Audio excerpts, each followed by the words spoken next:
आज भाजपा सरकार ने भी अन्नदाता के लिए अहंकार पाल लिया है। देश के लाखों किसानों जिन्होंने इस देश की जमीन को सींचा, जिन्होंने इस देश को जीवित रखा है, जिन्होंने इस देश की सीमा पर अपने बेटों को आपके लिए, हमारी सुरक्षा के लिए शहीद होने भेजा, आज वो किसान सड़क पर बैठा है। 90 दिनों से देश की राजधानी के बॉर्डर पर अपने अधिकारों की लड़ाई वो किसान लड़ रहा है। 215 किसान शहीद हुए। 90 दिनों से अपने अधिकारों की मांग करते हुए सड़क पर बैठे रहे। इस सरकार ने बिजली काटी, पानी बंद किया, मारपीट कराई, उन्हें प्रताड़ित किया, लेकिन उनकी बात नहीं सुनी, उनकी सुनवाई नहीं की। प्रधानमंत्री जी जो अपने शासनकाल में दुनिया के हर कोने तक पहुंच पाए, वे दिल्ली, इस देश की राजधानी जिसमें वो रहते हैं, उसके बॉर्डर तक नहीं पहुंच पाए। आपसे, किसानों से बात करने के लिए वो न आए, न उन्होंने किसी को भेजा, और आपकी समस्याएं, उनकी सुनवाई नहीं हुई। जब नेता का अहंकार इतना बढ़ जाता है कि वो जनता से अलग हो जाता है, तो उसकी नीतियां जनता से भी अलग होती हैं और जनता की भलाई के लिए नहीं बनती।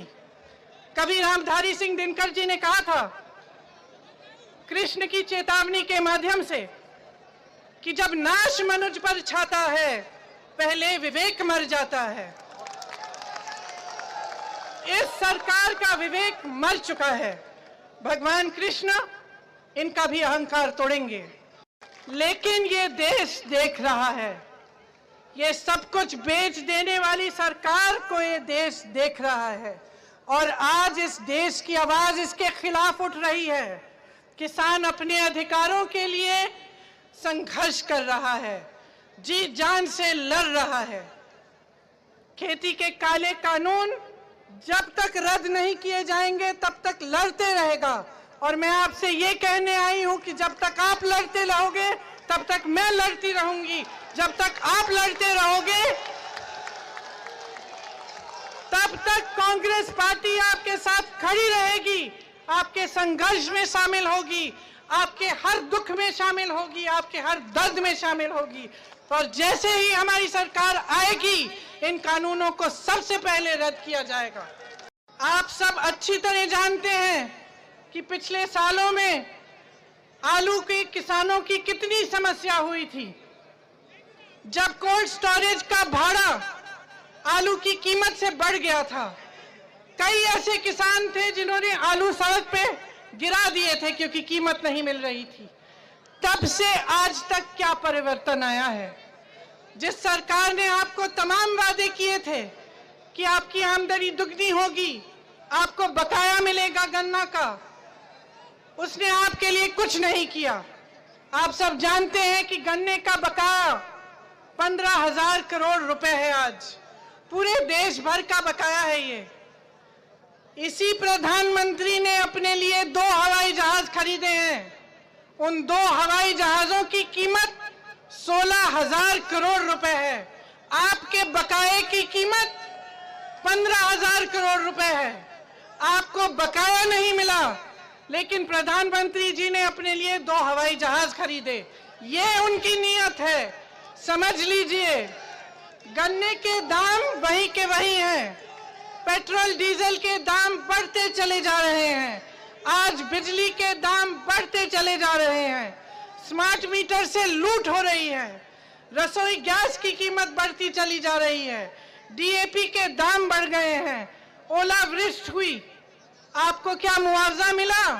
बताइए, मुआवजा मिला?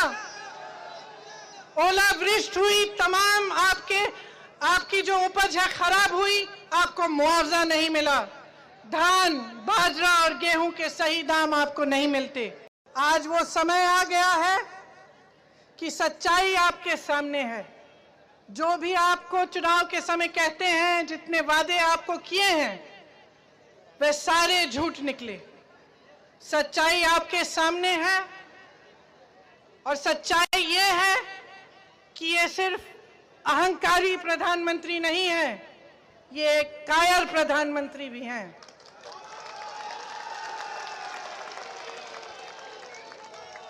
क्योंकि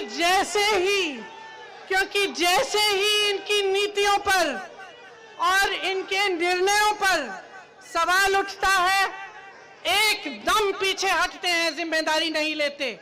एकदम पीछे हटकर किसको दोषी ठहराते हैं? पिछली सरकारों को। ये कायरता है इनकी। निर्णय लिया है, जिम्मेदारी लो। जनता को निर्णय पसंद नहीं है, जिम्मेदारी लो और निर्णय को बदलो। जनता की बात को स्वीकार करो। ये हिम्मत नहीं है इनमें। इनमें अहंकार है और पूरी तरह से कायर हैं।